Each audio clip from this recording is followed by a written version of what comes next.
परमेश्वर आपको आशीष दे। आज शनिवार सुबह 24 जनवरी 2026 है। हम सभी इस पूरे हफ्ते इस पल का इंतजार कर रहे थे ताकि ब्रैनम टैबरनेकल में अपने प्यारे भाई से सुन सकें। अब यहाँ भाई जोसेफ ब्रैनम हैं और उनका उकाब एक साथ इकट्ठा हो रहे पत्र है जिसे उन्होंने पवित्र आत्मा के मार्गदर्शन में प्रार्थना करके लिखा है। प्रिय ब्रैनम टैबरनेकल, दुनिया भर से यीशु मसीह की दुल्हन को शुभकामनाएं।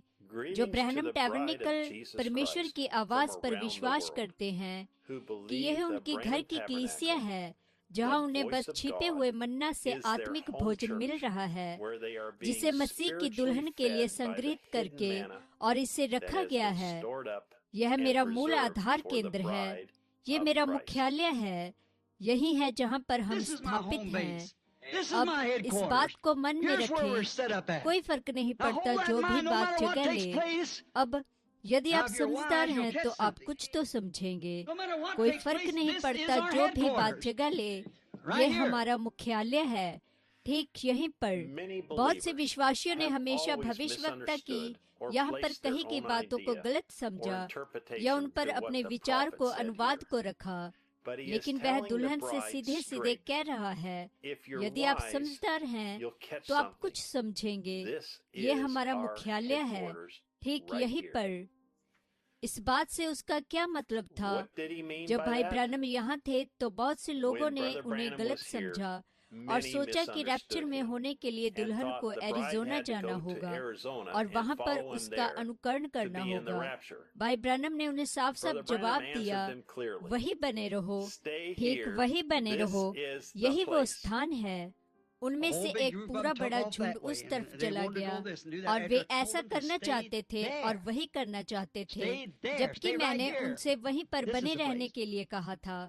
वहीं पर बने रहो, ठीक वहीं पर बने रहो, यही वो स्थान है। लोग पूरे संयुक्त राज्य से हर कहीं से एरिज़ोना जाने के लिए निकल पड़े, लेकिन उसने उनसे साफ साफ कहा, यहीं पर बने रहो, यही वो स्थान है। जेफरसनविले में बने रहो, यही है जो उसने कहा था।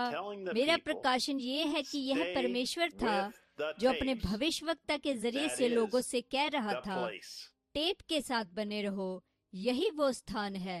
वह बहुत परेशान था और कहा कि उन सभी लोगों के साथ कुछ तो करना होगा।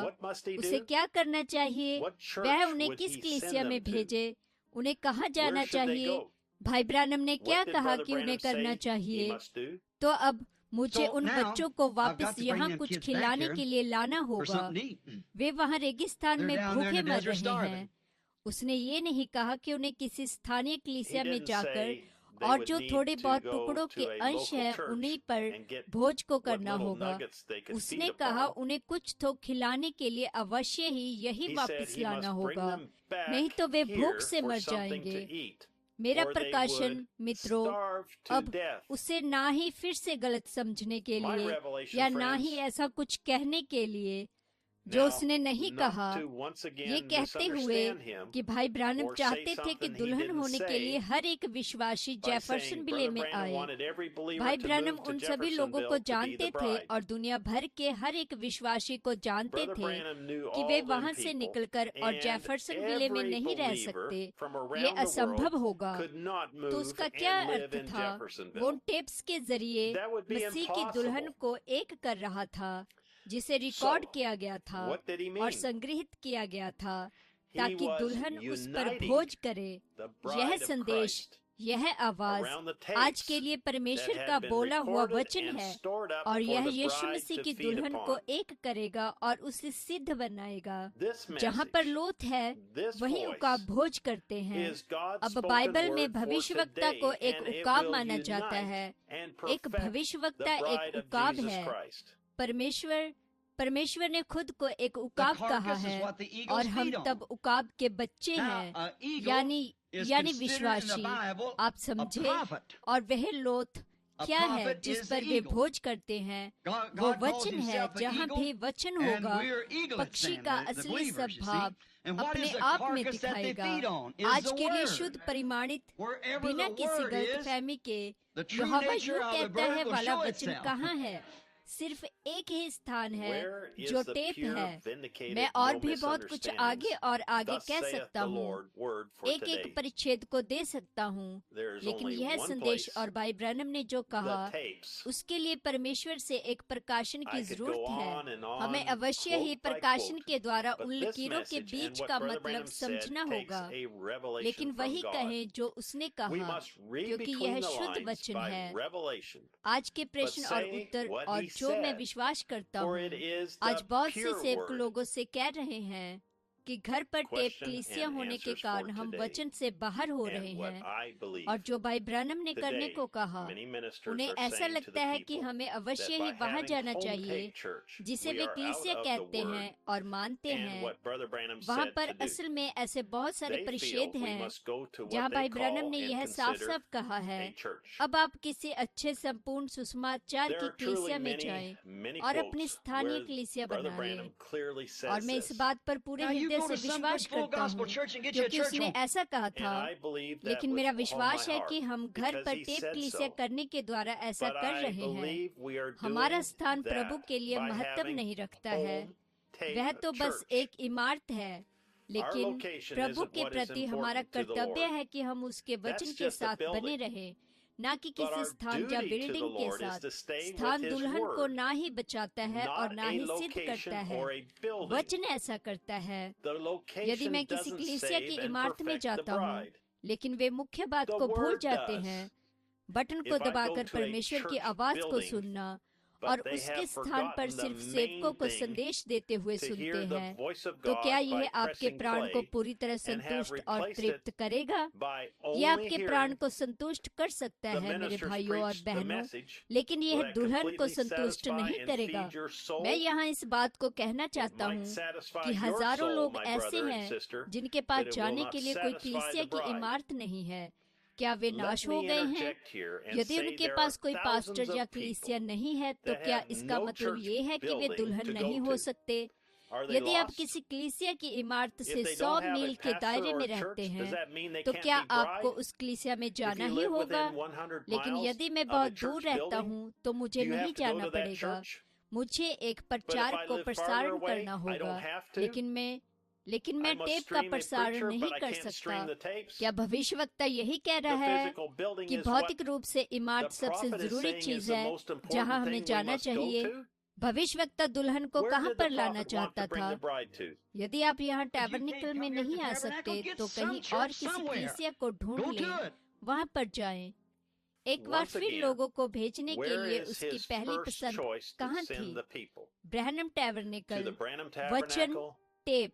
यही वो चीज है जो परमेश्वर ने इस अंतिम समय में अपनी दुल्हन के लिए प्रदान की है, और हम इसे हर दिन और हर रविवार को कर रहे हैं। इसलिए मुझे गलत ना समझा जाए, मैं ये नहीं कह रहा हूँ कि दुल्हन बनने के लिए आपको ब्रैनम टैबरनेकल के साथ टेप का प्रसारण करना ही होगा। मैं ये नहीं कह रहा हूँ कि आपको कलीसिया नहीं जाना चाहिए। मैं ये नहीं कह रहा हूँ कि आप सेवक लोगों को नहीं सुन सकते। यदि आप ऐसा विश्वास करते हैं तो आप वचन से भटक गए हैं। मैं कह रहा हूँ कि टेप पर परमेश्वर की आवाज सुनना सबसे जरूरी आवाज है जिसे आपको सुनना ही चाहिए। और मैं विश्वास करता हूँ कि हर एक पास्टर को अपनी कलीसिया में उस आवाज को टेप को चलाना चाहिए, लेकिन उन्होंने टेप न चलाने के लिए हर तरह के बहाने बनाए हैं।